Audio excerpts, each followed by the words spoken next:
Hello guys, welcome back to another episode of The Day Shift. Follow us if you're on Spotify, subscribe if you're on iTunes or YouTube. Today we have Andrew Cullen on the podcast. Welcome to The Day Shift. Hi, thank you for having me.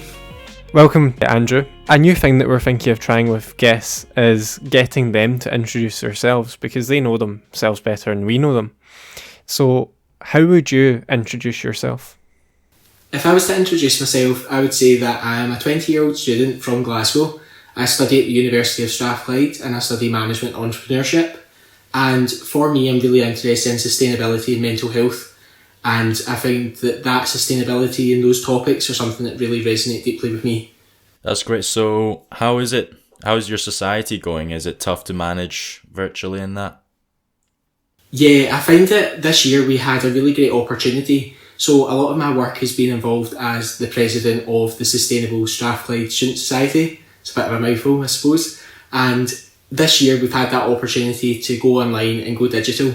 And I think for the environment, it's been a really great opportunity to do activism from home.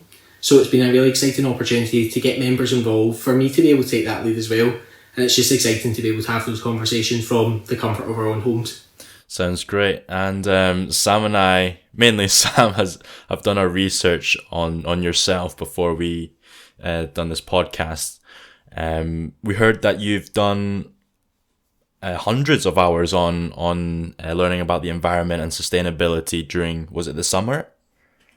Yeah, I have indeed. So I think at the moment it must be around about 300 hours, and I'd been doing that throughout lockdown. So when last March came around, I felt as if university had just been cut too short and too quickly. So for me, I was able to then go on and use online platforms such as FutureLearn and the Open University, and I was able to do some really insightful and resourceful course.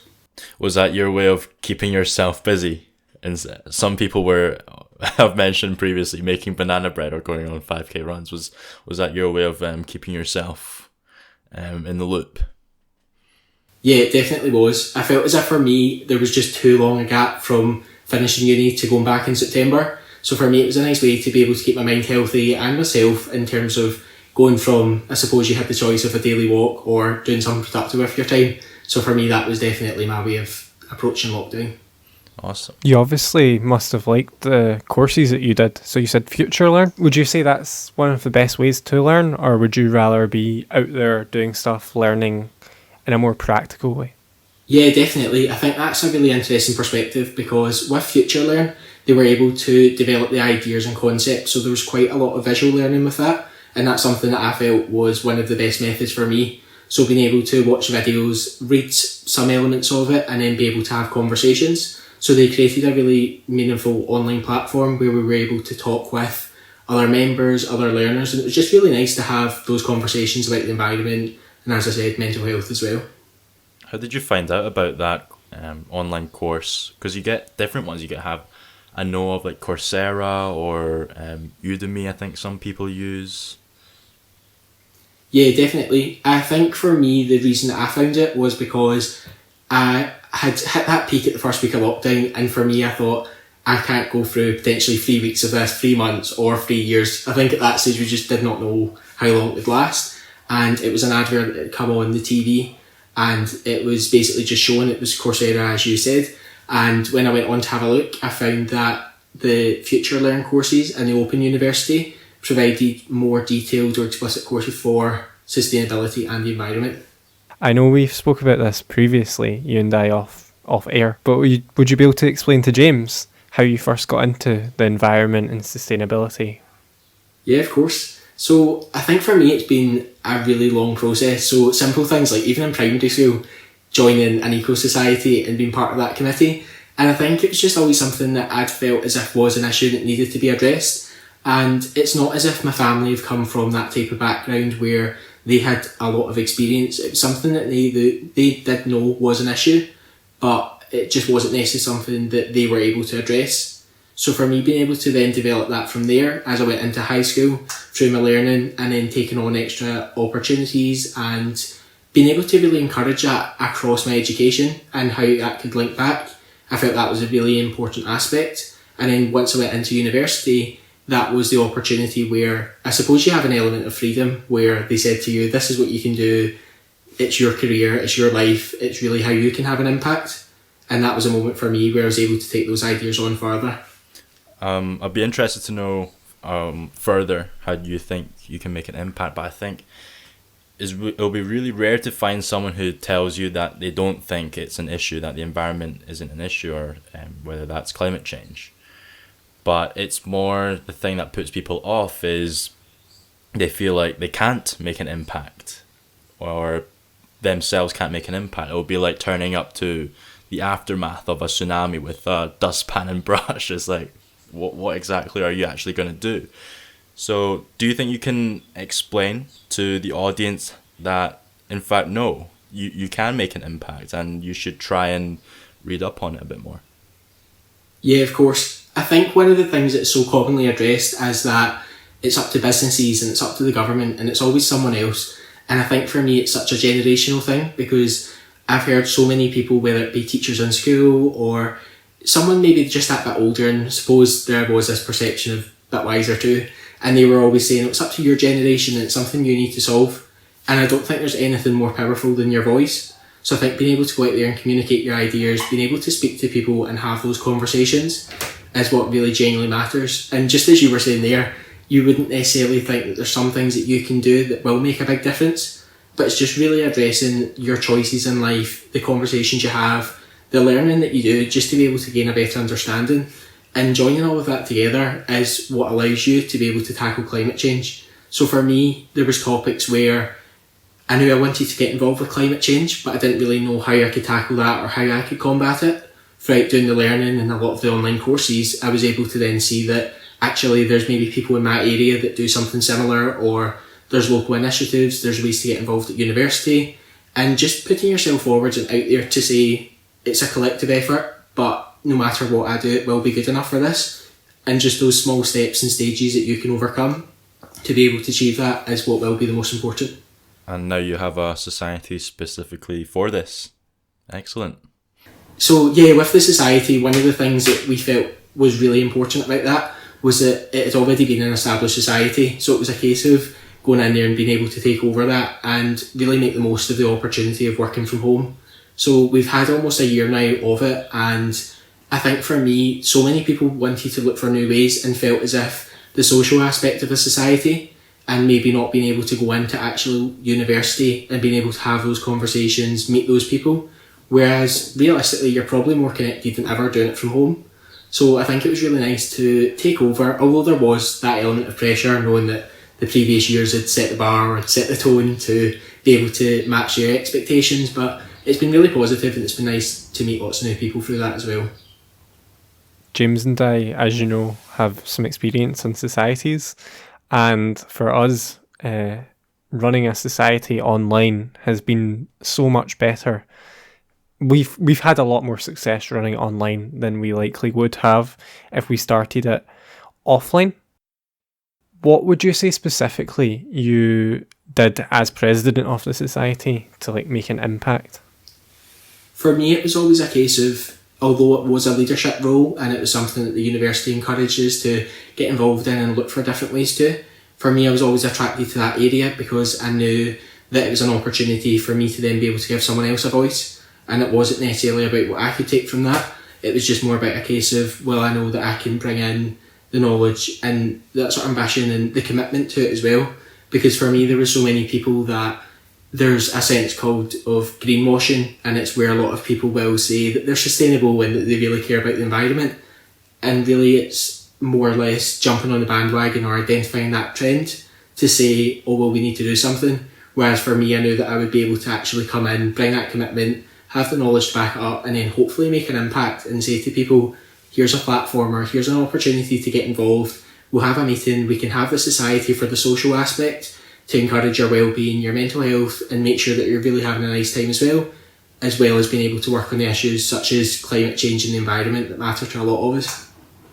Here's an interesting one for you, Andrew.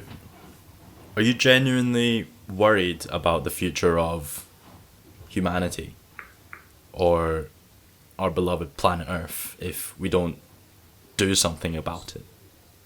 Yeah, definitely. I think that is one of the most worrying things ever. For me, it's just, there's a sense of eco-anxiety, And I think knowing what might happen or what will happen if we don't act now is what really encourages people to take the lead and be able to say, this is what needs to happen. And it's often not that sense of, I want to take a leadership role or I want to be a manager to address these situations. For me, it's always been about the fear of what someone else would do or what someone wouldn't do. And I think that's what's really important about addressing it, because if we don't act now, then we might not even have a future to discuss. And I think that's what's so important, to then say, we have this opportunity, we have a platform, there's a lot of optimism involved, there's a lot of opportunity to take from it, and say that if we act now, we really can. Even watching programmes and documentaries and discussing things such as your plastic straws and using like single-use plastics and the damage that they can have. But I think that that's often just such a small element of what you can do. And although it's positive and everything's a right step in the direction, it's always looking for new opportunities to expand and say, well, I'm already doing this, but what can I do more next time? And I think for me, that's what's most important about it, to say, as a collective effort and for the future, if we act now, there's a lot of hope, there's a lot of positivity, optimism, and how we can go about addressing that. Would you say you're the Glasgow version of Greta Thunberg? I wouldn't, unfortunately. I think that although everyone's got their opinions on Greta, I think that she is a good role model in the sense that she's been able to influence a lot of people. And I think that's what it's really about. If you influence one person, you are essentially an influencer. And for me, I always look at it in the sense of, there's this perception that an Instagrammer or an influencer has to be someone that's promoting the latest clothes or the latest makeup or anything like that. And I just really think that the type of example that she set, to be able to say, well, if I can help one person or I'll change airways, that's something to aspire to. But to answer your question, I don't think I'm quite Greta Thunberg yet, though I think it would be very good to have that platform to make a change as well. It was really interesting you called Greta an influencer there. I never thought of it that way. No, it's definitely one perspective. Do you think we should be focusing on the planet we've got, putting all our efforts into that? Or do you think we should spread out and reduce the chances of a catastrophic event wiping us out? Yeah, for one thing that I've always felt personally is that as much as a good businessman or somebody that a lot of people look up to in the person that is Elon Musk, for me, I just can't personally understand why we'd start looking at other planets and thinking about life there when a lot of people aren't looking at life on our own and the impact that that has. So for me, it's a case of, well, why are we not spending that money, or why are we not looking into how we can help our own planet and address that? Because to me, and I've heard so many people saying it, it's as if it's like this scapegoat or a way out, and it's like, well, we don't really need to know. What we need to know is how we can help our own planet at the moment, and really looking, I mean, when you think at things like the oceans and the large percentage that's still undiscovered, I mean, surely that would be a lot more interesting personally for me to know what goes on in our own planet before looking to see, well, this is what life could be like on Mars, when what we really need to look at is what life could be like here in 50 years time or 100 years down the line. So that's definitely a perspective that I would say. I mean, you should look at both options. I mean, even if we are, if everyone was aware of climate change and cared about the environment, life on Earth is still finite, no? I think one of the ways, it is definitely one of those perspectives where there's so many arguments and there's so many opinions and views on it. And I think really when you sit and break it down, for me, it's a case of, yeah, it needs to be addressed, and yeah, it's good to see how life actually evolves on these planets. And I think that that's what I would take from that, is to say, well, when we're looking at Mars just now and you're looking at organisms and how life can grow there and looking at environments that encourage that and promote it, and I think if we were to bring that here and look at terms such as like rewilding and rebuilding in general, to say, well, like, look at this, that's how life can be established, that's how we can create a sustainable planet. And rather than saying it could be a possibility on Mars, I think it'd be really good for people to take that research and apply it to our own world and say, this is how we can do it, this is how we can start to bring life back by planting more trees, by doing more activities in terms of helping to rebuild her. Then that's how we can sustain life on our own planet before looking at Mars. Editing Sam here. In this section of the podcast, we talk about the Netflix movie called Seaspiracy. But You know the Great Pacific Garbage Patch? Is that what it's called, Andrew? Yeah, it is. Yeah. Do you know the one I mean, James? Yeah, it's where we put all our waste. Basically. Well, it's where a lot of it goes. But, correct me if I'm wrong, by the way, Andrew, but in the show they basically said that more than half of all that is basically fishing stuff, like fishing gear. So fishing nets is like 47% off it. Yeah. Yeah, but Wow. I just find it really sad. I know, it really is. I found it was such an important watch, but it was such a difficult one. I don't think I've ever quite watched a documentary or a programme where it's been as hard hitting. And I've watched the documentary twice now, Seaspiracy, and for me, each time I've watched it, I've taken something even more from it originally. Like, I just can't believe that is what goes on in the world, and I think it becomes more of an issue than even just the environmental damage when you look at the impact it has on communities, on families, on genuine individuals. And I think that's what's most scary about that documentary for me, is the level of transparency and openness to say, well, one of the standout quotes for me was saying that we wouldn't try to stop deforestation by banning toothpicks. And I think that was a really powerful statement for me, because when people talk about plastic straws, although that's such a massive part of what we believe is how we can protect the oceans. 0.03%. Yeah, exactly. And I think for me, when you look at that, it makes sense to sit and look at that and say, well, that isn't how we can protect the oceans. And it was one of the people in the documentary that had said, best way to protect the oceans is to leave them alone.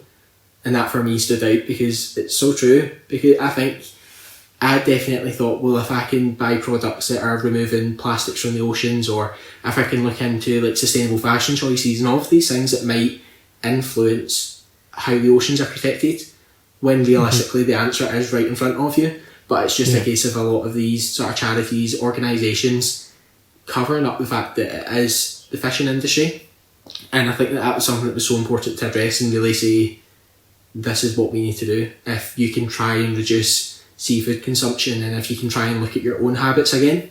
And I think that's what it comes back to, because we look at these organisations and the government even to say it's your responsibility to stop this or put in bans or put that in place. But realistically, as people, we have the bigger say and influence in what happens to the oceans. But the thing is, being sustainable is expensive. Not just for corporates and governments, but for us. Like, let's say you mentioned there sustainable fashion. Like, clothes that are sustainable are more expensive than your regular cotton t-shirt or whatever, or whatever it is, whether that's like sustainable packaging, that's more expensive than packaging that isn't sustainable. So it's tough for consumers to try and make the more ethical decision. Well, for me, one of the things that I would always really say to anyone is everything you do has an environmental cost as well.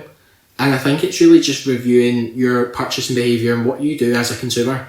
So for me, I work part-time in a retail shop that sells clothes, and I've become really aware of the sort of trends, what's popular and all of those demands. And I find I'm naturally drawn towards the products that are sustainable. So there's products like the Nike Vapor Max that have been brought out, and they use recycled plastics in them. And I think you really see when customers start to come in, those are the shoes that really take an interest to them, to say, well, there's a really innovative product and this is what we can do. And although it might cost a bit more, I think if people start to look at the use and say, well, will I wear this more than 30 times? Or do I need to wash these after every use? And I think it's really addressing those things of fast fashion to say, well, this is what I can do once I'm done with these. Then how do I dispose of it? Do I then donate it to someone else? Do I then look and think I can give it to a company that can recycle it or change it into another item of clothing or something else? And I think it's just looking at those types of behaviours to say it's an investment piece. You're not necessarily just buying it for a one-off use, but if you would be able to spend a bit extra on something that's sustainable or something that has a really good social purpose behind it, that is how we can naturally address it. And even if it was maybe £1 extra here or £20 extra there, it's something that you'd probably get more use of and know that the environmental cost versus the sort of morals behind it, you know that you've done something good. Do you think it's wrong that it is the more expensive option. Yeah, I think it's obviously a shame because we're never going to get past the fact that people will go for what's cost the best for them, what's most convenient, what colours they like, what trends, and I think that's when you then look at people like the influencers and the Instagrammers that we'd spoken about to then say, well, what would happen if you had someone like that promoting sustainable materials, and if they'd said that we've gone out and bought this like latest handbag or latest pair of shoes or whatever it might be for that person, would that then influence buying behaviour because your favourite celebrities maybe got that on, or is it just a case of in that moment in time you just don't want to maybe pay that extra? And I really hope that as time goes on there'll be more incentives for business to say, well, the government or whoever it can be that can subsidise that, to say here's some help, here's some support, and that's how we can tackle fast fashion and reduce the cost. So, say you're in a government position where you're able to make a change like that, what would you do? Would you subsidise the sustainable fashion industry, or would you do something else? Well, for me, I think sustainable fashion, albeit it is very important, but it might not necessarily be the biggest contributor towards helping tackle climate change. So I think when it comes to subsidies and when you look at the economy and all the different aspects, that can be a really difficult position to say we'll subsidise it. But I definitely think that the way I would go about it, if I was in a position like that, would be to look for more incentives to say, well, if you start, even in local high streets, when you've seen with lockdown, people are more keen to shop local, they're keen to support local businesses, and looking at that method of sustainability as well, to say, well, if you start a new business on the high street, or if you start an online company that promotes sustainable clothing or any environmentally friendly product, to say, well, we can give you reduced rents, or we can give you some sort of support, whether it be a mentor to speak to, whether it be business advice, whatever it might be. Those are the types of things that I think you could put in place to support businesses that do that, but not necessarily subsidise them, because yet again, you've always going to have that issue of the economy and the financials that support it. So just very briefly, back to Seaspiracy. So just for context for our listeners and James, it's basically all about the fishing industry, how much harm it's doing. Andrew, after watching that, are you going to stop eating fish? Yeah, I already have. To be honest, Okay. before I'd started limiting my seafood consumption anyway, and I really didn't eat much. I'd say I maybe had some fish products maybe once every few months, and now after watching that, I mean, if any of your listeners as well are watching it and are still able to eat fish after that, then fair play to you, you've got a stronger stomach than me, because I think I definitely just could not bring myself to eat seafood after that. It was just that hard hitting for me that I knew that it would immediately influence my behaviour, and I'm already looking, so one of my New Year's resolutions was definitely to go more plant-based, and I'll be the first person to say, although I've obviously said that I've got an interest in sustainability, it's what I'd like to do career-wise, I'm not vegetarian and I'm not vegan. However, I obviously am trying to go more towards that way, because I do realise the importance of it. And I think that's something else that so many people just don't appreciate, that if I said that to someone, they'll be like, well, how can you say you're sustainable when you're not vegetarian or vegan? But it's just that understanding to say, well, I'm willing to change my actions. And I think that's where everyone can start. It doesn't need to be an immediate move to say, as of tomorrow, I'm going vegetarian, or as of tomorrow, I'm vegan. Whereas if you can just make changes when they're available, or whatever it be, and gradually make that transition, then that's what's helped. So at the moment, I've been able to avoid all types of meat. I've not eaten seafood. I've definitely tried to go more plant-based, and at the moment there's only maybe one type of meat that I would still eat, although that's something that I'm still trying to substitute at the moment. What's the meat? Is it chicken? Chicken, yeah.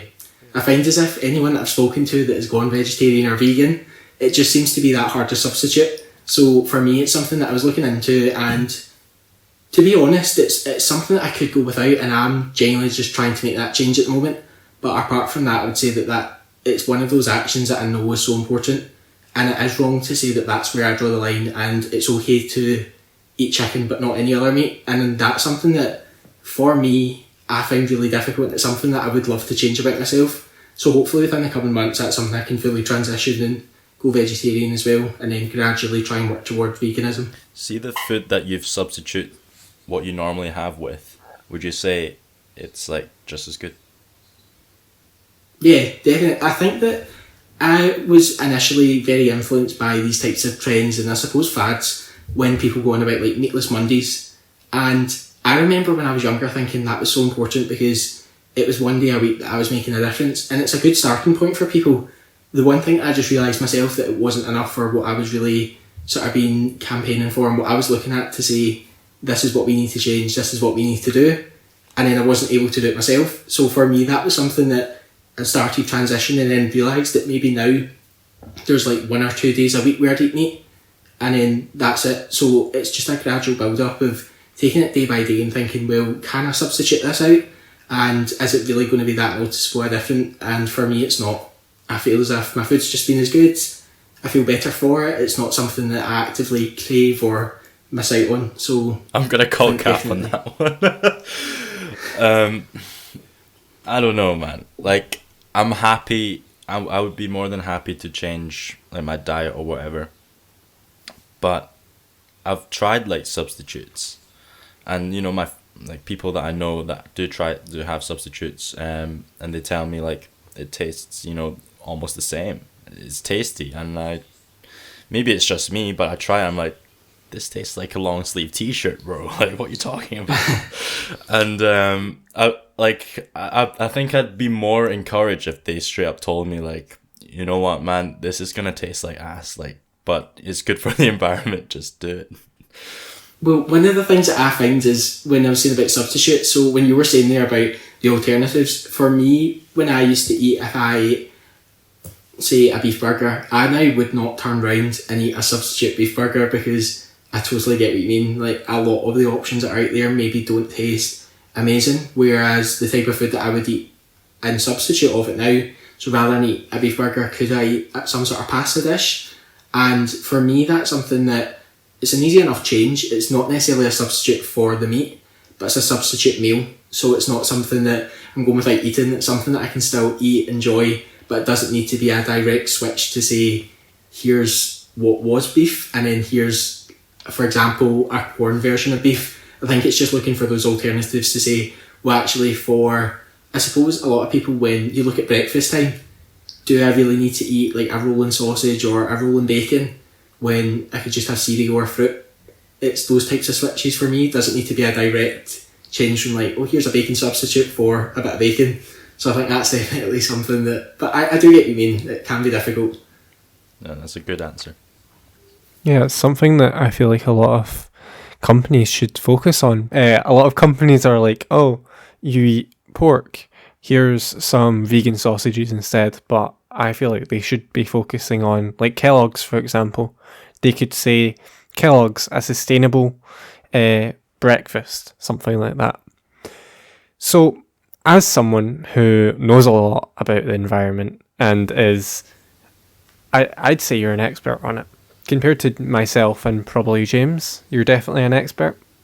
Do you have any facts and figures that you could tell James and I and our listeners that will make us go wow? So one of the things that stood out to me, and I know we'd spoken about it off air, Sam, was when I really looked at Zoom, because it's such a part of our normal day-to-day life, and I didn't quite realise the issues behind it. And for me, when I started to look, and I thought, I'm going on all these calls every single day, and I'm sure you're both the same by now, there's a sense of Zoom fatigue and you just can't look at any more Zooms. So I think one of the things that, in terms of businesses, universities, colleges, even schools, no matter who it is, if you are going to use Zoom, looking at the damage that has. So one of the misconceptions, I didn't really think of the environmental damage it would have, but for me, 1 hour of streaming or being on Zoom with your camera and your microphone on emits 1,000 grams of carbon dioxide into the air for every hour. And for one person? Yeah, for one person. And that for me was massive. I thought, that's just not going to work. Like, this isn't necessarily, and I know it seems like a really, in the whole scheme of things, it might not be a massive change, but yet again, it's these sort of bite-sized actions that you can take. How much so by turning carbon dioxide again, sorry? It's 1,000 grams per hour. So 1,000 grams of carbon dioxide. So for me, it was just one of those figures where if you can turn your camera off or your microphone off for up to 60 minutes, it reduces those by 96%. So I find that really surprising, because literally by reducing that 96%, which is such a considerable difference. So I think for businesses to even look and say, do I really need to do a Zoom? Could I do a webinar? Because then you've got less people with cameras and microphones on.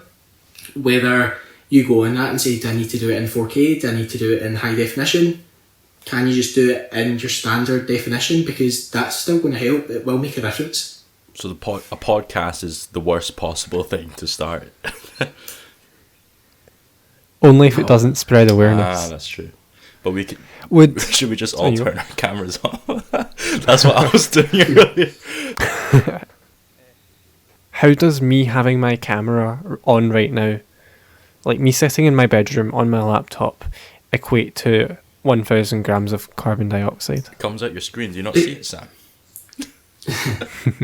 So for that, it basically, the way you should look at it is it's not necessarily about what the actual device is doing there and then, but it's about the fact that when you're obviously on that device for more time, you're then going to need to ultimately charge it for longer. You're going to need to use your electricity longer. You're going to have all the other things in your house, and those figures are just based on that sort of charging and that ratio to really look and say that's what that is. But then even sat here, like, would I need to put on a light? Do I need to put on heating? Things like that when you're on a Zoom. It's all those things that amounts up to because you're on that. And I definitely think it's far more, I'm not trying to say for a minute, just don't do this and don't do that. But I think for me, it's a good alternative as well for businesses to say, well, do I really need to get everyone in for a big massive meeting, or do you need to commute 10 to 15 miles to go in and sit in a conference room? No, but you could use a Zoom. So I'm not saying that it's not necessarily bad and it's not perfect, but I think it's just one of those considerations to say, definitely if you can use a Zoom, use a Zoom. But if you are on it, you just need to obviously take in those considerations to say, well, if I'm sat here for 10 to 15 minutes, do I need my microphone on? Or if we're watching a presentation, can I turn my camera off until it's over? Those types of things. And for me, I've always felt there's this kind of balance to say, oh, I feel rude if I turn my camera or my microphone off. Is someone going to look and think, oh, that's really bad manners, or that doesn't look good? And that's obviously been a massive priority for me. So I think it's just what I was saying yet again, it's not something you need to sit by, but it's a consideration just to know, and then to say, well, actually, if I'm doing that, or if I've spent 5-6 hours on Zoom today, can I do something else in my own life that can balance out those sort of bad acts, if you want to say? Yeah. So yet again, it could look at that if you were a meat eater, to say, well, could I switch out a meal that I have tonight? Could I do something better for the environment? Or could I, just looking at all those kind of things really, I'd say. It's not set in stone, but it's definitely something to consider. Since we're on Zoom statistics, I wonder like what the increase in the use of kettle is since Zoom has started, because that uses energy too. True. A lot of energy. Yeah. Probably a lot. But anyway, Sam, what were you going to say? Yeah, I kind of put you on the spot there with that question. And you answered really well. Someone put you on the spot again. So James and I are quite interested in investing, and one of the things in the investing world, and just back to Elon Musk, is Bitcoin. Why do you think Bitcoin is going to fail? I know we spoke about this previously. Oh, I did not know that. Interesting. Yeah, it's definitely one of those areas where for me, it's just, I suppose you could say it's a touchy subject, because you know my opinions on this, Sam. It's not one that I necessarily agree with. Yeah. I think it's so popular, and there's yet again that perception of saying, oh, this is amazing, this is the next big thing. But people don't consider the damage and the impact it has. So obviously the way Bitcoin works, and the fact it's online again, I can't remember the figures off the top of my head, and I'll be able to find them as well if your listeners are interested, but it's basically the equivalent of having to do a return flight from Paris to New York. That is the damage that Bitcoin has every single year, and it's doing that constantly, and it's just over and over and over again. So I'm pretty sure the figures were something like that would be 64 return flights every however long, and it's just looking at those figures and saying it's not good. After the podcast, Andrew sent me a message and told me that the figures he told me were wrong. He told me that Bitcoin generated 37 million tonnes of CO2 every year. Roughly 1 tonne of CO2 is the equivalent of driving 6,000 miles in a diesel car, or 1 passenger's damage of flying Paris to New York and back again. That's just 1 tonne of CO2, yet Bitcoin caused that 37 million times per year. Now back to James and Andrew and the real Sam. It's a bit questionable, and from an investment point of view, I think so many businesses and investors now are really breaking that down, saying, well, what's your carbon plans? How are you going to end up net zero? So there is terms like that when you hear about carbon neutrality and net zero, to say, well, what's the difference? And net zero basically means that you emit no carbon whatsoever. So it's a really, really, visible carbon, and that obviously there's always going to be some element of it, but to a visible degree. And that is something that's really difficult to achieve. But investors will look and say, well, what are your plans to try and achieve that? Whereas if you say that you're carbon neutral, it's basically just balancing out your good and your bad deeds. So it's not really making too much of a difference. It's not great, to be honest. So net zero is something that everyone should strive towards. And for me, no matter how much research I do, and I might be slightly naive by saying it, I've just always found there's not a lot of information showing why Bitcoin is good for the environment. It definitely does seem to be more negative. Just to clarify that point, because I thought net zero and carbon neutral were the same thing. So you said carbon neutral is when, say, you've got 1,000 tonnes of carbon dioxide out and you plant trees which bring 1,000 tonnes in. That's probably quite a high number. But is that carbon neutral? Yeah. Yeah, so if you've got all those bad acts and what that would amount to in terms of all of your emissions and what damage it causes, it's basically just saying that you'll do good to that same level. So you'll balance it out. And net zero? Net zero is where you will have no visible degree of carbon emissions. So that's obviously, so for example, our university, they've obviously set out to say by 2040 that they'll be net zero. The Scottish government have said by 2045 they'll be net zero, and within the sort of next 5 to 10 years they expect that to be able to drop by 70%. And it's really positive. So admitting no carbon? Yeah, so within the next 5 to 10 years it should have a reduction of 70%, but by 2045 for Scotland as a whole we should hopefully be net zero. And I think there's a lot of... How do you do that? There's a lot of really complex things, to be honest. It's just really... Every student will have to start riding those bikes to generate energy for Strathclyde's assets. Yeah. So yeah, it's definitely... There's a lot of figures, and I think it's looking at everything, and I dread to think the job that must be to have to really sit down and say, this is an issue, that's a massive issue, and this is how we address it. And especially when there's so many areas you might not be familiar with, to say, well, how do I address, I know we've spoken about it before as well in terms of like the oil rigs, and how do we look at those types of industries and say, well, how are we going to influence that? How do we change that behaviour ultimately for the better? And those are industries that I might not be overly familiar with or have much experience in knowing how they operate. But what I would be able to say is, well, these are the companies that do any question that's looking into, well, how can we get them new jobs but ultimately stop using those types of damaging gases, whatever it might be. And that's what's really questionable for me. I think it's just building all that together, yet again, whether it be bite-sized actions or whether it be really massive decisions, it's all coming together for the better. Going back on what you said about Bitcoin and the government asking about how you're going to reduce your carbon emission, but Bitcoin is decentralized, so who are they asking? You can't. Yeah, of course. It's one of those situations where, as you said, because it is decentralised everywhere, and that's what's part of the issue. When you've got anything that widespread, it's ultimately always going to cause concern. You just never really know where it's going to hit. You don't know the impact it's going to have. So I think that's where it comes down to. It's a combined effort. So rather than looking at it in the sense of it's what you and I do, or it's the sense of what the Scottish government do with the English government or whatever it might be, you've then got to look at it across the world and say, well, everyone's got this responsibility. Whether it be you put it down to the investors to say, well, why are you continuing to invest in this?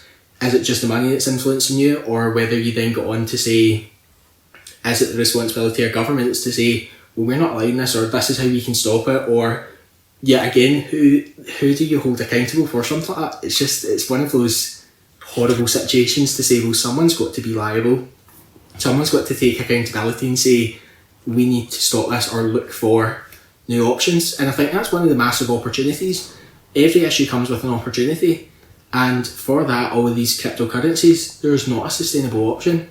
So I think if any of your listeners as well, I suppose if any of them have any great ideas, then that's definitely one market I'd suggest trying to tackle, because the opportunities that can come from that and looking at sustainable cryptocurrency will be a massive development, I would expect, within the next maybe 10 years, I would expect.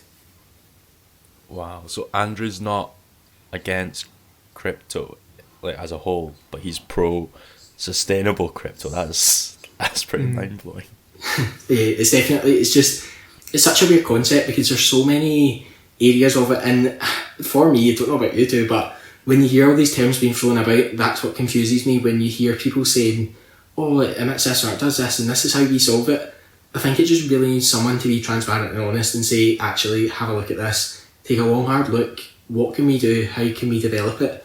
And there's so many people now that unfortunately will just look for any way to commercialise or monetise on something, and people buy into the idea, but it's a false sense of security to say, well, actually we're this great company and these are all the great things we're doing, but you still need people out there to be critics, I suppose, and say, well, actually, why don't you try and change this, or this is how we can do it. And even when we spoke about the Seaspiracy documentary, for someone to be that open and honest and say, well, yeah, this is an issue with the plastic straws and this is how we can solve it, it isn't the only thing. There's always something you can do more, or there's always something that's going to have a bigger positive impact if we were to change it. Well said. So I think we'll move on to mental health now. This is something which you mentioned that you wanted to talk about during the podcast. Is this something which you're passionate about? Yeah, for me, it's something that, as we've spoken about already, sustainability doesn't just refer to the environment as well. Sustainability refers to social issues, and one of them for me that I'd say that is really resonated with me and something that needs addressed would be mental health. Because yet again, there's this level of honesty, there used to be, hopefully not as much now, a stigma, and there was always this opinion that people might have to say, well, I can't talk about that, or it's not an area that should really be discussed. But for me, there's no limits on that. It's a case of, if you can be honest, or yet again, if you can help one person, then you've done your job, and that for me was really important to address. How would you suggest our audience to take more awareness of this? Like, every once in a while, ask your mates if you're doing okay. Is your mental health okay? Do regular checkups, with your friends and family. Yeah, so there's always been this opinion that I feel that people are saying, oh, if they reached out or if you were to speak to someone, it's a case of reaching in, and I know that that's a term that many people have obviously heard about, and it's something that just really is important to say. It shouldn't have to be this expectation of someone to have to reach out and say, I'm struggling, or this isn't going well. And for someone it doesn't need to be forceful, it doesn't need to be intrusive. And I think for me, just even a message to let someone know you're there for them, whether it just to be, oh, I've not heard from you in a while, how have things been? Or really, one of the things that I find is asking twice. So if somebody says, yeah, I'm fine, or I'm okay, and you're a bit, maybe you just know something isn't right, you just trust your gut and see, asking again, were you really okay? Is everything, how things been? How you finding uni? How's work going? Or, how are things at home? And especially during lockdown, you really don't know what goes on behind closed doors, in the sense that people have these really sheltered lives, and for me, you just don't know what someone might be going through. So by reaching in and saying to them, oh, do you want to do this? Or even things, I know at the moment it's difficult, but to follow up on plans. There's so many people that will say, oh, we need to do this, or we should do that, or do you want to go on a Zoom and do this? And yeah, plans can change and that's understandable, but it's always just following up on that action and saying, well, actually, do you want to meet on Friday, or do you want to have a Zoom on Saturday, or whatever it might be, and just make sure that you follow whatever you've promised that person. Because if they've obviously felt comfortable enough to do that, then it's just obviously providing that. And I think it's a two-way street. It's a case of you can give back and you can help. It's just having those sort of really supportive relationships, friendships and social circles. Do you have any tips on ways to manage stress? We're all still in a global pandemic right now. We're stuck at home still.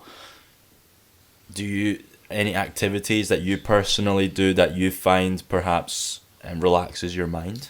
Yeah, so for stress relief, I always find that one of the things, and as bad as it might sound, for me, just keeping on the go. Because see, when you start to really sit back and think, well, what am I doing with my time, or how can I do this, or it's all about keeping your mind active. And as I said earlier on in the podcast, for me, doing those online learning modules were such a big help, because it's areas that I knew that I could then do. There was courses on mental health, and it's not necessarily a case of learning about them to say, oh, what can I then apply to a situation, or what can I do, or what can I understand better, but it helps you understand yourself more. And that was really an eye-opener for me, because I would say that my mental health has been really positive over the last few years. So I know we've spoken about it before, Sam, but like with school, it wasn't obviously the best environment. It's obviously overcome it, and my mental health is probably the best it's ever been. But I think now, looking at it, there's still so much you don't know about yourself. So just taking that time to sit and analyse a situation and appreciate the fact that you don't need to compare yourself to someone else. It's your life, it's your choices. If you don't want to go out one day, or if you take one look at the weather and think, oh, I really don't want to go anywhere, you want to have a lazy day, it's important that you do. It's just really taking that time to yourself, thinking, how can I do this? For me, as I said, it would be a case of, well, if I do an online course, or I really enjoy sort of drawing and painting, so for me, I'm quite arty, and that really helps ease my mind and know that I can concentrate my time and my focus on a task, and getting through that, it passes a few hours, it gets me through, and it's something that I can enjoy doing. And with a topic like that, there's always something for someone. So obviously for you two doing your podcast, or for someone else it might be going out to run, it just really depends. There's something for everyone to do. But I think the one thing that I would always like to say is, just because you know one person with mental health, it means you know one person with mental health. Everyone's obviously different, everyone has mental health, it's just how well you're able to address that and really establish your well-being. You briefly implied that your mental health wasn't so good in the past. Would you be able to elaborate on that, on your experience with negative mental health issues? Yeah, of course. So I was at a stage when I was younger where, for me, when I looked at things in social circles and groups, and there was a lot of peer pressure, I think, and for me at the time, I think it was important to just stand your ground and accept, I'm not moving, I'm not doing something I don't want to do, I don't want to be pressured into a situation. And it's a shame, because there's a lot of people out there that maybe are listening as well that think, I've got to do this to keep friends, or I've got to do that. So when I left school, I had no friends. There was maybe a couple of people that kept in contact to say, how have things been, how is this for you? And I'd do the same when it came to like birthdays and Christmases, or anything important, or things in their life. If I'd maybe seen that they put up a post, or you can understand if I was to walk past them in the street, I would have that conversation. But for me, it was a case of, I was able to establish what's a part of my past, I've accepted that, I can move on. And then, as I said, going into a part-time job and into uni, I was able to make real friends that I genuinely cared about, people that I wanted to spend time with. And having that social circle and positive influence is what made really the world a different place for me. So what you said there was really interesting, how when you left school, you didn't feel that you kept in contact, you didn't feel that you kept in contact with any of your friends, and you came into uni almost like with a fresh start. But would you agree that people can feel physically alone, in the sense that you did, but it would be much worse? Let me try and rephrase that. You were alone in the sense that you didn't have like close friends around you when you left school. But I think you would be in a much worse position if you hung out with friends that you deep down feel like you didn't really belong to. That sort of feeling of alone is, in my opinion, a lot worse than actually feeling physically alone. Does that make sense? Yeah, I understand what you're saying. I think that's definitely such a true point, because you can stand in a room with 100 people and you can still feel alone. Like, it really does come down to you as a person. And for me, I'd never look back on it and think, well, I'm really upset that happened. There's times where I look back, or there's people that I look back on even more importantly and think, you outgrow a situation, or you outgrow people, and if you're able to outgrow that negative environment, it ultimately pays off in the long run. Because at that time, it feels as if your full world is crumbling down around you, and when you look at things and you might think, at that moment in time, this is the most important thing, and it's really just take it a day at a time, look and think, what can I do to change this? And as I said, for me, it was a case of really just planting myself and thinking, I don't want to have to go down this route, and at that time in school I wasn't interested in going to like all big massive parties and drinking and doing all sorts. That just wasn't what I stood for. And ultimately that's paid off, because now when I've left school, I obviously had my part-time job, went into university, and it was a clean slate. I had no inhibitions, I had no like, oh, I need to try and spread my time because I'm seeing school friends in, or I need to try and balance it, or I suppose you've always got that worry that friends groups don't get on as well. So for me it was just nice to have the fresh start, and going into uni it was one of the best times of my life because it was just fun, it was different. You get to meet people that actually are on the same wavelength as you, people that enjoy the same things, people that do the same subject. And that for me was nicer than, as you said, forcing a relationship, forcing something that wasn't there. If people don't want to be your friend, then I'm sure, hopefully, as you can agree, there's plenty of other people that will want to be. And I think that's showing you just got to stay true to yourself, really sit and look at it and think, this is a temporary situation. Like, there's so many people out there that might have certain feelings or thoughts toward how to combat their mental health, and you've just got to look and think, this is a temporary situation, how can I get past this? Do you have any advice for people who are perhaps listening and know that they are in a, let's say, a friends group, a group of friends that they know they don't actually belong, but they're like stuck in a dilemma of fearing to be alone, so they kind of attach themselves to that group of friends that deep down they know they don't actually, feel good being in? Yeah. What do you do in that situation? Yeah, of course. I think that for me was one of the scariest things, because I would say that I'm very much of an extrovert, and I'd always like to be in social circles and I'd like to be with people. I didn't really like to spend a lot of time by myself, so there was always that fear to think, well, if I do make that choice, or if I decide these aren't people that I want to deal with, then I'm alone. Like, I'm physically and mentally, I suppose, alone. And you then got to obviously think about all those different factors. For me, I think it's just a case of be honest with people, be transparent. I personally feel that one of the biggest learning curve for me was I'd reached out to people, might not have been the right people at the time, but that for me was the biggest step. By just having that conversation and saying, actually, yeah, I've opened up, maybe said something, I look at it now and think, I don't know why I ever spoke to that person, it just didn't make sense. But it was that first step in saying, actually, you know what, I'm confident enough to speak about this, or I can do that. So I think when you really look at a friend group and think, I don't fit in here and what do I do, and you've got that situation, really just sit back and look and think, it's such a small part of your life, school, or whether it be university or whatever situation you're in at the moment. You have the choice to basically define your own future. Nobody's stopping you to stay in a situation and say, you've got to stay in this job for like 20 years of your life, or when it comes to school, you're there for 6 years and that's you. It's a case of you can leave, you can do what you want. You don't need to see those people ever again. You can gain a sense of closure. You can gain that sense of confidence to say, well, I can go on and there's always going to be someone else that's coming along.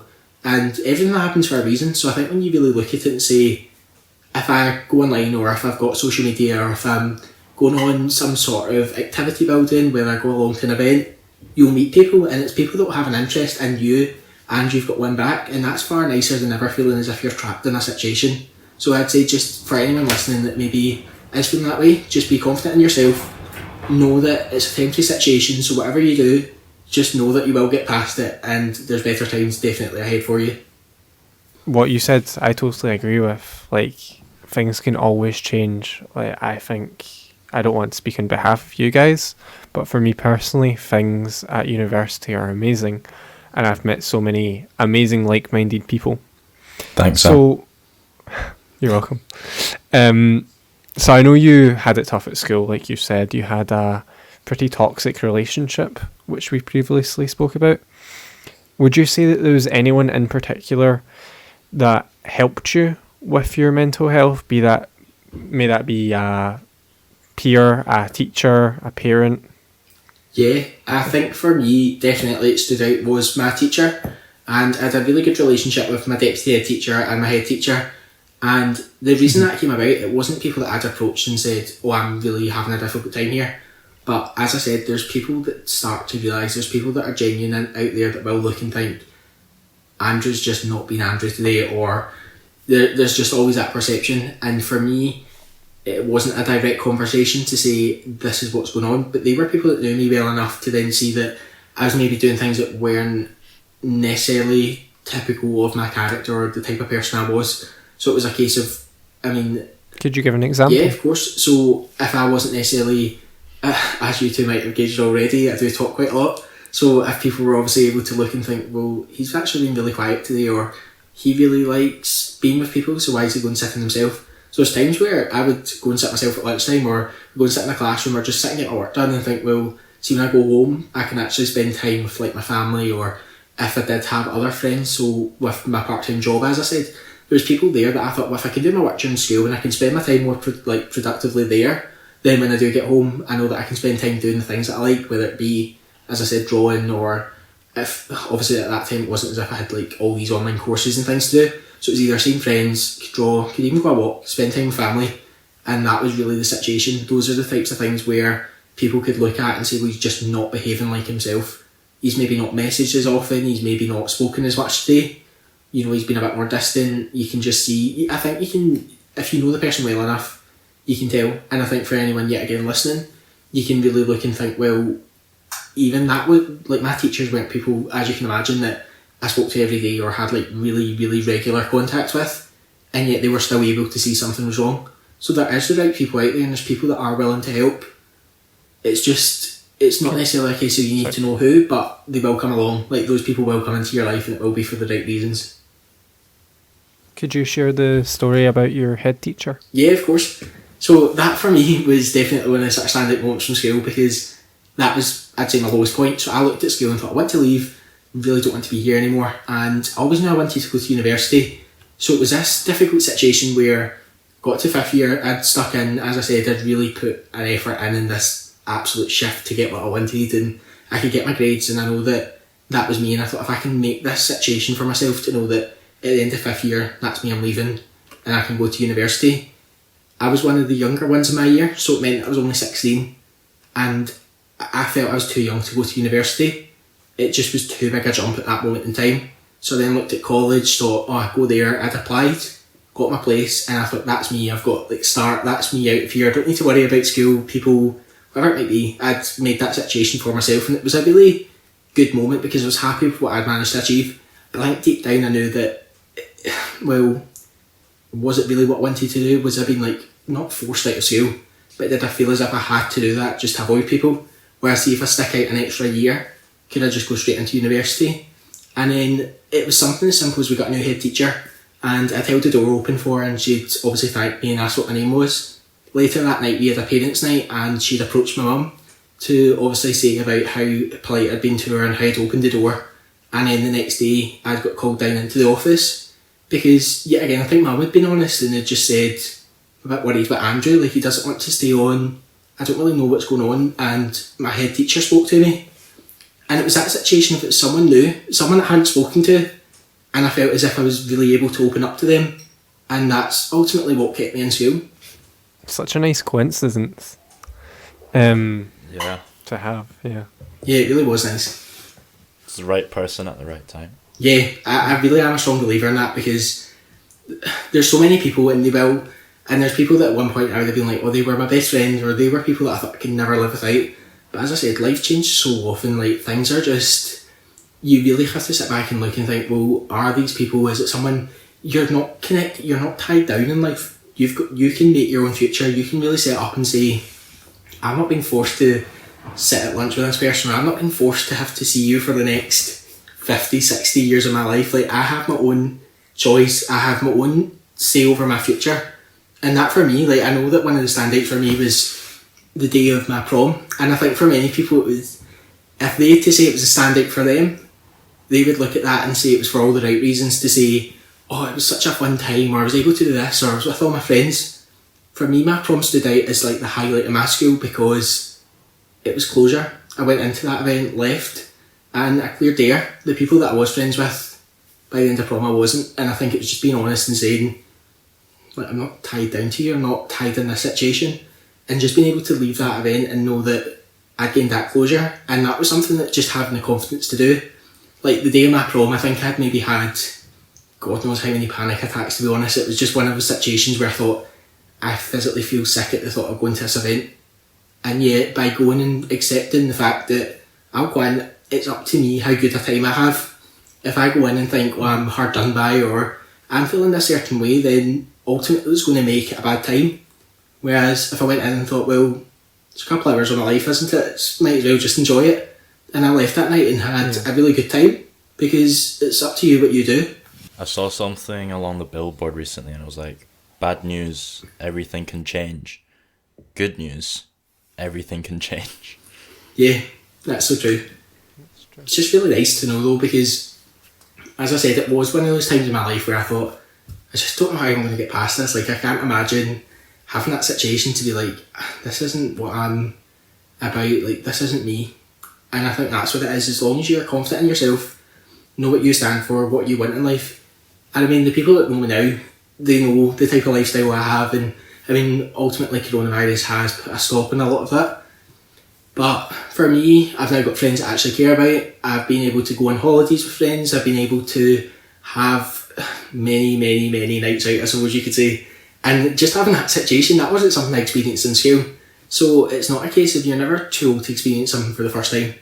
So it was really just a case for me where it was nice because I was able to put in the work, I was able to achieve what I wanted to, and then I was able to enjoy myself because it worked out in that way for me. And I don't mean that everyone's going to have that same situation, but I think it definitely just shows you that sticking in, doing what you want to do, I mean really focusing that, for me to then say, well, I want to go to university, want to have new friends, want to have all these opportunities that I missed out on, whether it be like going to parties or going on holiday or whatever it might be. I've now ultimately got that. It just came at a later stage. Most importantly, with the people you feel comfortable with. Yeah, and definitely with a healthier mindset too. Because as I said, I've never, like, the best feeling for me was leaving school and knowing university's just around the corner now. Like, I've literally got a fresh start, can make new friends, really enjoy myself, and I had that closure all because I decided to go to my prom in the end. You've got such a strong personality. Thank you. And you're obviously very knowledgeable about topics such as the environment and mental health.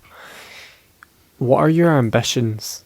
Are you an ambitious person? Do you see yourself in a big environmental role in 5 years' time? So I would definitely say for me that I've always been described as ambitious because everything I've ever done, I have really applied myself to that situation.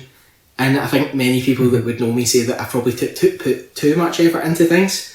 But I don't think you can ever... It's a good trait. I definitely don't think you can ever put too much effort. And same way, you can never over-communicate something. Like, you can...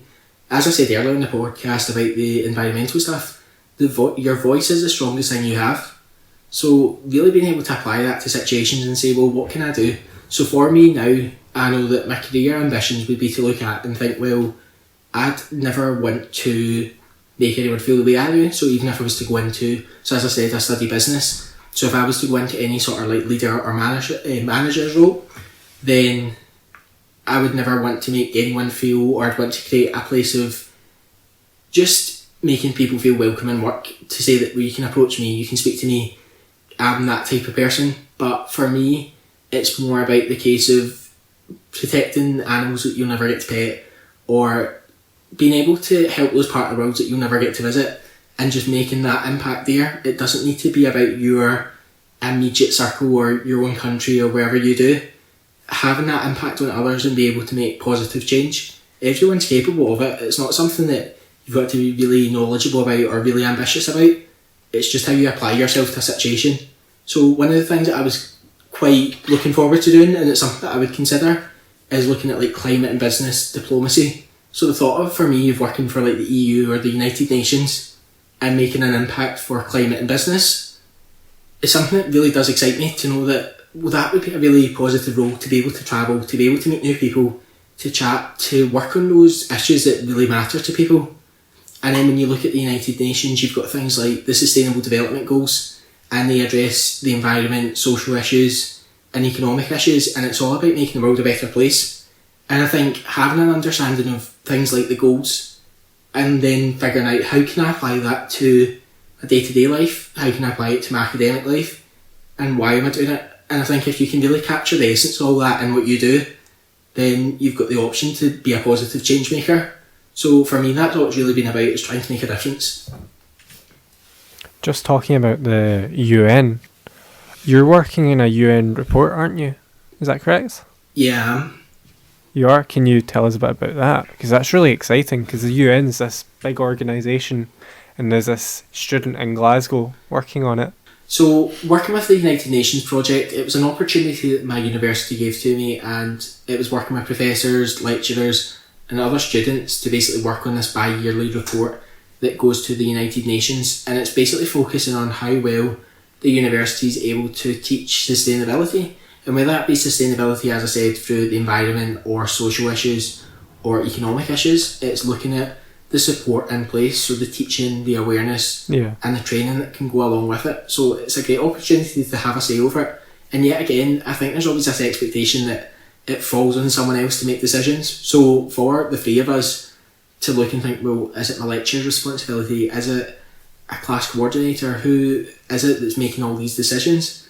Whereas to be able to have a hand in that and to basically say, well, why don't you consider this approach, or what about this topic, or here's what we'd like to learn about. And I think having those like focus groups, interviews, meetings, whatever it might be, they all bring about really positive change. So it's something that I was really keen to get involved in. And something like the Sustainable Development Goals, I'd be honest, I'd heard of the concept before, but there's no way I could have named any of them or known what they really stood for. So it's just things like that. As I said, education is so important for everything. So just really looking at that and saying, well, how do I use my time? How can I better myself as a person to be able to then go on and help someone or make a change? And it's things like that. It's opportunities like that. So I definitely say, if there's ever opportunities to do work like that, or really see what change can I do or what difference can I make, then go for it. Definitely make that change. How did you position yourself to work with the UN? It was literally just through university. So I'd worked with the Sustainable Strathclyde Student Society, and my role in that, I was then approached by the tutor for that sort of pathway as our option in university, and they'd said that they had a project to work on, and it just came about that way. So it was, as I said, it's what you give off. It's all about your personal brand as well. And I think for me, being able to look as a person and think, well, what would I really want people to think about me, or what would I hate for people to think? So if I was able to speak to someone, I hope that they'd be able to think that I can chat to them, I could hopefully make them comfortable, I can talk about the environment, I can talk about mental health, and those are the types of things that I stand for as a person. And that's what I would like people to think that I can do confidently and that I'm willing to talk about. And then if someone was to say on the other hand, well, what do I not want them to think? I'd hate for somebody to think that I wasn't approachable, or I'd hate for somebody to think that I don't have a genuine interest in something. I mean, as I said, I put my all into everything. So it's really just about your personal brand and what you give off, and you never know what type of opportunities that might bring. So just as I said with that, they were able to then look and think, well, there's a student that's interested in this type of thing. People will give you the opportunities, people are keen to help you out. It's just a case of what you give off and what kind of energy you can do as well. Sam mentioned to me off the podcast that you have been approached by some companies.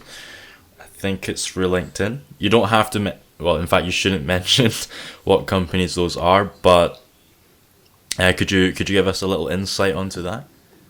Yeah, of course, probably for the best I don't mention them anyway with a couple of the offers, but I think one of the things that for me with LinkedIn, it was such a great opportunity yet again to network and engage, because like I said earlier on, if there's an opportunity, like when I look at Sam now, that's someone that I could know that I can go to and I can speak to, and that's not someone I would have met if I hadn't taken that opportunity, or if I haven't thought, oh, I'll make a LinkedIn to be able to connect with people. It's just having those conversations, and as I said, following up on it. There's no point making sort of empty signifier promises to say, oh yeah, I'll have a chat, or yeah, I can do that, when you've not got an intention of doing it. It's just being really honest with people and saying, this is what I stand for, this is what I was saying about my personal brand, these are the types of things that I like to discuss that I'd hope people would think if they thought of me, that kind of association. And then from that, it's opportunities like LinkedIn and Clubhouse to then go on, use your voice yet again, particularly with Clubhouse, when it is using your voice for everything, that is how you communicate with people. So it's Sorry, really, just quickly, would you be able to explain Clubhouse? Because I think a lot of our listeners won't know what it is. oh yeah, of course, no worries. So with Clubhouse, it's a platform that allows you to connect with people. It's a platform where you can go on and join rooms, and the rooms are on topics that may be of interest to you. So there's a lot of sustainability ones, there's a lot of wellbeing ones that I could join. And when you go into that, you have the option to go on stage and speak to people. And it is kind of, yet again, approaching that element of, am I going to be confident enough to get on a stage and speak to someone? For me, it's a no-brainer. Like, it's something I enjoy doing. I really do like speaking to people. So I think just taking that opportunity, going in and looking and thinking, I'll just go in with an open mind. You're not going in with an intention of thinking that this is what I want to get from this. It is literally just a case of giving someone the time, having a conversation, makes you feel better about yourself. Yet again, for me, I knew that that was a good way to support my own mental health, because it was nice to be able to go in and know that you can speak confidently about something. There's people that are willing to listen to you. It really is a nice gesture, and I think it's a really positive app to get involved in. So when it came to the job offers, it was definitely something that was approached because of those kind of values and what I stood for as a person. So that's what really came across for me, which I have to say was the most important thing, is that it was nice to know there was that value in place to say, oh, he's the type of person that cares about the environment, and he's the type of person that cares about well-being and business, and joining all of them together. It's not just a case of, oh, another student that just wants to get through university. It's a case of, I want to get through university with, good values, good morals, and say that this is what I'm aiming for, and sticking by what I believe in as a person. So you spoke about your job offers. Could you go into a wee bit more detail into how many offers you got, where they were, if possible, and what the role was? Yeah, of course. So a lot of those job offers came from international placements, and they were in the form of like New Jersey, and there was San Francisco, Seattle I've been able to speak to. There was roles in Toronto working with part of United Nations projects again, and being able to look at how you can get involved from like a youth perspective. So between the ages of 18 and 30 it was looking at, and being able to really encourage that. So that was a really exciting one.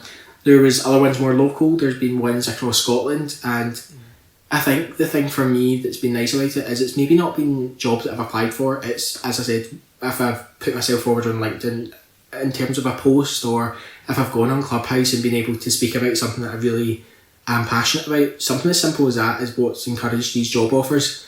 And whether it's even just having chats with people, or whether it's an actual internship or a one-off report that I'd be writing for them, it's still nice to know that it's because those values that I've obviously been able to showcase across those platforms that people were interested. So in terms of actual job offers, I'd say there's maybe been like 9, 10, 11, like round about that sort of stage.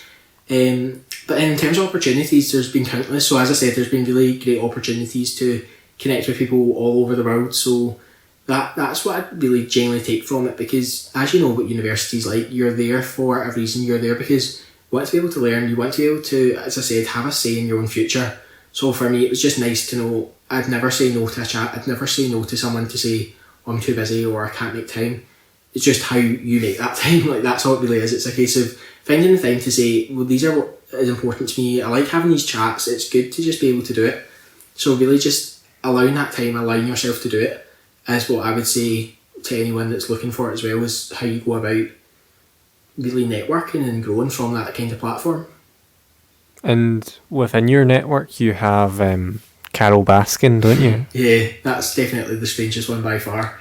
I don't know how it really came about. I think it was definitely because one of the other topics that I'm interested in is animal welfare. So I've been looking at a lot of different things, predominantly dogs and that kind of industry as well. But I mean, I don't know how we've managed to go from dogs to big cats and tigers, but it still managed to link back there somehow. So I think it was just that kind of approach, to be honest, that you end up with connections like that. But as I said, it's never... And you had a chat, didn't you? Yeah, it was just, as I said, it wasn't very much, but it's just a case of being able to reach out to someone, like sending a message, and that's what really it comes down to. It's a case of on LinkedIn. So it's just a case of if you can send a message to someone, or if you can obviously do that, then I think that's the most important thing. Just sending a personalised invite, show someone that you care, or sending a message just to say, you know, it's nice to have you part of my network. It's nice to be able to have a chat to you. And it genuinely, like when you say it, you genuinely mean it. It's people that you want to have. It's not people that you've just picked for the sake of. It's people that genuinely mean something to you, that you want to speak to, you want to, like, you respect what they do. It's people that influence you, yet again.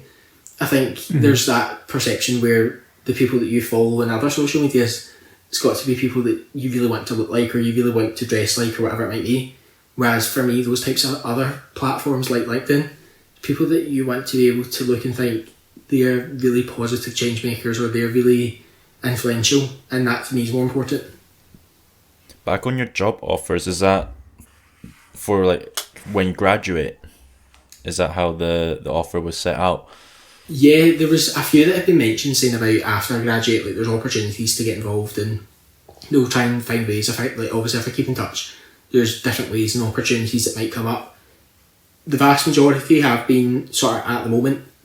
So yeah, again, it's just a case of weighing things up, because I know that I obviously do, as like we all do, we have limited time. So as much as I would love to say yes to everything and get involved as many ways as I can, going back to like the mental health aspect, you just need to know yourself sometimes where to draw the line and what's important for you to say, well, realistically, I still want to allocate time to speak with friends or go on a Zoom, or hopefully when things open back up, whether it's going out for drinks or whatever it might be, and just spending that time with people. So I know that if I was to take on too much, that's when things can start having an impact, because you then start having to weigh up uni, my part-time job, you know, a social life, you've still got to get like 8 hours sleep, it's recommended, all these different things. I think when you take on too many things, something's got to give, and it would be such a shame to then have grades affected, or to, as I said, be that type of friend where you're maybe not as active. And I mean, obviously it's so important to have friends and be able to go out and socialise, and that's what's a shame about lockdown. But as I said, if you did take on too much, that's where you've then got to start really making decisions about, well, what do I want to do? Do I want to go without sleep tonight so I can go out? Do I want to, you know, take on this extra job that means that my uni is affected? So just have faith in what you Balance. do. Yeah, definitely. So just to finish off, for James and I and our listeners, what is 1 or 2 things that we could go right now and do to better the environment, be more sustainable? End the podcast as soon as possible. I think Turn the cameras the on. main things that I would say is definitely education. As I said, it comes through everything I've spoken about today. It is so important, and I think even if it's just taking time to sit and read over, or aim for one thing a day. If you can learn something new every day, perfect. Because, and I don't even mean it has to be like big tons of information. It can be something really simple. So whether it be a figure, whether it be advice you can give to someone, whether it's a support number or whatever it could be, knowing who to go to, who to speak to, where to access something. That's the type of thing. So just start by really looking at, well, what do I want to address? And sustainability is so broad that there might be areas that you look at and think, that's really not for me, I don't understand it. So like I spoke about earlier, when it comes to Bitcoin, it's something that I don't really understand, and there's areas of cryptocurrency that when people talk about that within sustainability, it does scare me a bit, because it's not an area I'm comfortable with. Whereas if I looked at sustainable fashion, it's something that I'm sure for a lot of perhaps your listeners as well, something that affects us all. We all have to buy clothes, we all have to wear them, we all have to consider what we're doing. So start just by educating, thinking what you can do from there. And then secondly, I'd say take action, just whatever you can do. As I said, use your voice, speak to people, just ask questions. Don't be afraid to, like, no questions are ever silly. So it's just a case of asking, find out what you want to know. And I suppose that's where they both link together quite well, because if you can educate yourself and then go and act on it, then that's the best way I think people can go about being sustainable, because it creates a sustainable mindset, creates a sustainable environment, and it just creates a sustainable well-being as well, to know that what you're doing all comes together really nicely, and you can go out and actually make a difference, use your voice, ask questions, get to know people. And I'd say that by doing all of that, then that's how you can do it. And if James ever decides that he wants to change over from eating a burger into a different type of meat, then fair play, just give it a go, just see what you can do. If there's options out there, you know, there's always an alternative to something. Like I've said with a lot of things, you're never forced into a situation. If you don't want to do it, fair enough. But I think it's just having that understanding to know, well, this is what I'm doing, this is why I'm doing it, and justify your actions. And if it's for positive reasons, then go for it. And that's really good. So that's Andrew Cullen here on today's episode, and I must say I learned a lot from you talking about sustainability, the environment, mental health. Really interesting. And if you want to keep up with Andrew's posts. You can follow him, or you can connect with him on LinkedIn, which will be in the description. Other than that, you can follow us if you're on Spotify, subscribe if you're on YouTube or iTunes. Thank you very much, Andrew. I learned a lot as well. Thank you very much for having me. It's nice speaking to you both. That's great. See you later.